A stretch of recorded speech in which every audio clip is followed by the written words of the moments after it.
ముందుగా అందరికీ వరలక్ష్మి వ్రత శుభాకాంక్షలు. ఈరోజు వరలక్ష్మి వ్రతం చేసుకునే వాళ్ళు అందరూ ఎంతో హడావిడిగా ఉంటారు.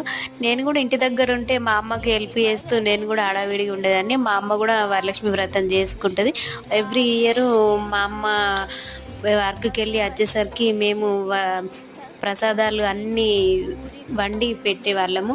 ఈ ఇయర్ అనే కాదు, ఆల్మోస్ట్ 3-4 ఇయర్స్ అవుతుంది నేను ఇంటి దగ్గర వ్రతానికి లేక. మా అమ్మ, మా చెల్లి, మా పిన్ని అందరూ పార్టిసిపేట్ చేస్తారు. నేను మిస్ అవుతున్నా. నేను ఇక క్వార్టర్లో నేను ఒక్కదాన్నే ఉంటాను కాబట్టి నేను ఒక్కదాన్ని ఇక్కడ చేసుకుంటా. స్కూల్కి వెళ్ళిన తర్వాత వర్క్ స్టార్ట్ చేసిన. ఈరోజు కడగడము, మందిర్ క్లీన్ చేసుకోవడం అవన్నీ వేసేసరికి టైం పడుతుంది. అందుకోసమే కొంచెం లేట్ అయిపోయింది. ఆల్మోస్ట్ అవన్నీ క్లీన్ చేసి పూజ చేసేసరికి 1.5 అవర్ అయింది. మళ్ళీ దీపం ముట్టించాలి, మళ్ళీ ఈవినింగ్ కోసం ప్రసాదాలు చేయాలి.